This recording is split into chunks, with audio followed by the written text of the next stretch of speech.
Hello everyone, I hope you're having a great day or a great evening. Let's read this canto number 4 of Purgatorio today and see what kind of meanings we can find. It's a canto that, generally speaking, looks and feels at the first read a little less maybe important and meaningful than what it actually is. I think it really is very meaningful, but it takes a little bit of time and attention to understand why. Maybe a little hint of its importance is given by the fact that it's the 4th canto of Purgatorio, therefore our 38th canto. So it takes 38 cantos for Dante to actually smile, to give us a little smile at the end of this canto. And that's fundamental, because it's not a coincidence that Dante gives us his first smile in the first canto, where he gets to rest a little bit, to have a moment of relaxation. It's so important. In Purgatorio, Dante talks a lot about the importance of time, the importance of how to use time wisely, and this canto speaks to us a lot about this particular topic. We are still in the Ante-Purgatorio with the excommunicates who are guiding Virgil and Dante, and after they give them the right direction, there's going to be this big effort on Dante's part to climb up to the first spur, and after that they will rest with Virgil. Virgil will talk to him about the path of the sun in the southern hemisphere, and then they will meet with Billaqua, who was a friend of Dante. Belacqua and the people around him are the late repentant through negligence. So there is again the sense of spiritual inertia and negligence here explored a little bit further. Dante opens the canto with a very complex set of tercets, 4 or 5 tercets that talk about philosophy, and he seems to want to set things straight when it comes to philosophical historic dispute or diatribe between many of the major philosophers. In fact, this has to do with something that Plato in his Timaeus had already brought forward, which was an idea of our human soul being made out of layers, human beings having different and separate independent souls, a rational soul, a sensitive soul, a life or natural soul, and other philosophers like Aristotle or Aquinas had actually criticized this type of view, and Dante agrees with them. Not only he agrees with them, but he brings us almost a scientific reason from his point of view of why he agrees with them. He takes almost a scientific approach to bring in an experience, his own experience, of the fact that whenever you are all, anybody, a human being, is completely concentrated in something that takes their own being, like for example listening to music, or in this example that Dante makes, in listening to something really intriguing and interesting, like the tale of Manfredi, he didn't realize the time was passing by. And this, for Dante, is the empirical evidence of the fact that it's not possible that his soul is made of different independent souls, because if his rational soul was independent, it would have allowed him to realize the passing of time. But he didn't. He didn't realize the passing of time because it's already more than 3 hours since they actually started, because it talks about 50 degrees change in the sun. The sun had fully climbed 50 degrees in verse 16. So for 3 hours he didn't even realize the passing of time. That's when the excommunicated souls arrive to the place where Virgil and Dante wanted to go, the opening to the way up, basically, which, by the way, the excommunicated cannot take. So it's a very interesting scene, even if it's only one line, because we are looking at line 18.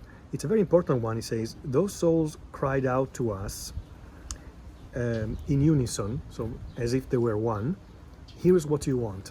The fact that they cry in unison is very important, because there is nobody among these excommunicated who is trying to be first in speaking or speaking on behalf of the others.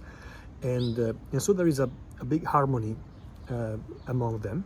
And it's beautiful how they're also they're helping Dante in a very altruistic way. It's purely gratuitous, this help they are providing.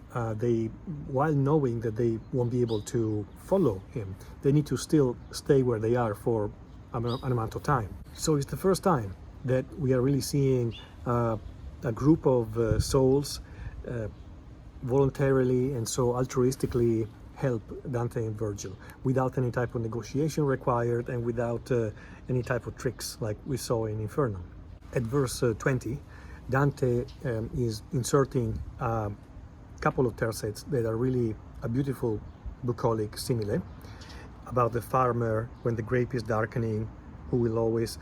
This is something that he might have seen in farms around Italy where he visited, but it was a habit whenever the grapes were most likely to be stolen by thieves to put some thorns and make the openings to where the vineyard was kept more difficult to reach. Then we have Dante quoting a few places like San Leo, Noli, Cacume, that he knew as really difficult to reach, and he uses them as comparison to say how difficult the climb is now for him.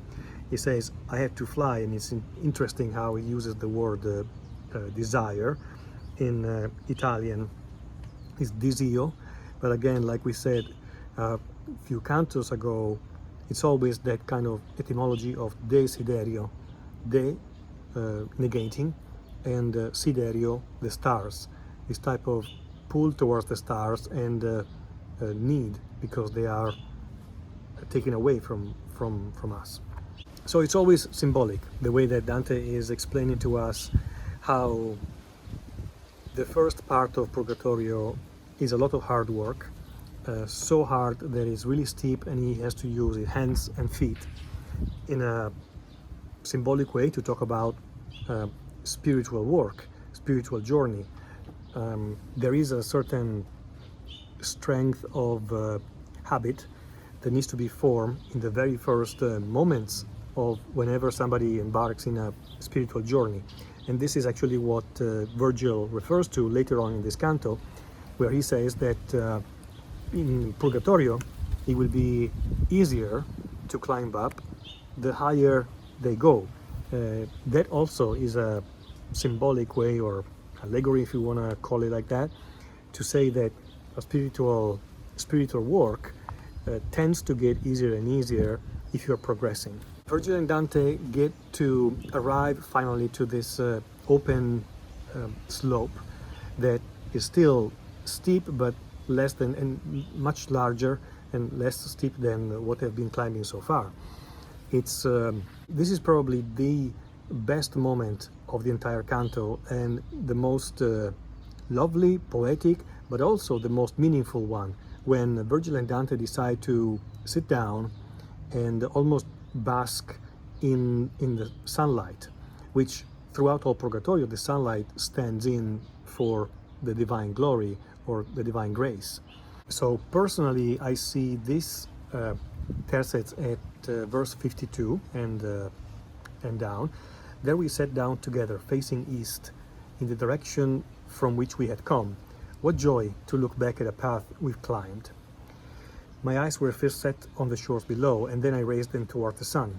I was amazed to find it fall upon our left. It's no wonder at all that Gustave Doré, the famous illustrator, chose this particular scene to illustrate Canto 4 of the Purgatorio. It's so beautiful to see Dante and Virgil, and I actually imagine them just like he drew them before even seeing his illustration, I remember, as seen from behind. You see their backs sitting there together, looking out towards the sun, and the sun being the protagonist of this scene. For Dante's geography and astronomy, Jerusalem is at the precise antipodean point as the Mount Purgatory. Therefore, Jerusalem or Mount Sinai and Mount Purgatory share the same horizon, only from completely opposite points. This is what he's talking about, and Virgil launches into a description of the reasons why the sun is looked at and looks from a different direction here. Personally, this is not the most interesting part of the canto. What I find really, really interesting is how this canto seems to talk to us, modern people, in particular, I would say, because how many articles have we read, or are we still reading everywhere, that by now give for granted the premise in our frenetic times, or in our frenzied and neurotic day, or nowadays we're all completely stressed, therefore, and nobody thinks for a second to contradict this premise, because this is actually our world. I'm sure stress and anxiety existed in Dante's times as well, but the levels that this has reached today, it's probably unprecedented. Probably because we don't know, but we know that it's very much driven by our culture and also by our technology. So it's more important than ever to be able to at least feel the importance of this balance in how we use our time. To work a lot, many of us are overworked, and then when it's time to rest, to actually rest without an emergency to relax that generally is even more stressful. This is the world that we live in. So this canto in particular, I think, really makes the point of using the time in a wise way. And I just find it difficult, not only for myself, but I see a lot of people around me who find it difficult to find this type of balance between frenetic activity and important, vital rest. It's especially important when it comes to the spiritual life and somebody's spiritual journey. Dante seems to imply that work and activity are more important, because it's so easy to almost think that you are progressing in your working on your spirit, on your soul, on your spiritual faculties and abilities, but you're not really making progress. And that's the criticism that he makes towards the people that he sees at the end of the canto, the Negligence, but also a little bit towards himself. Because if we look at line 85, he says, I should willingly learn just how far it is we still must journey. The slope climbs higher than my eyes can follow.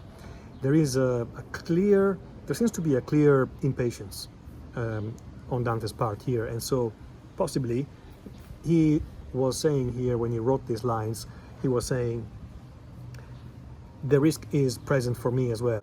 I am at risk of being a little too lenient with myself and take more rest than what I need.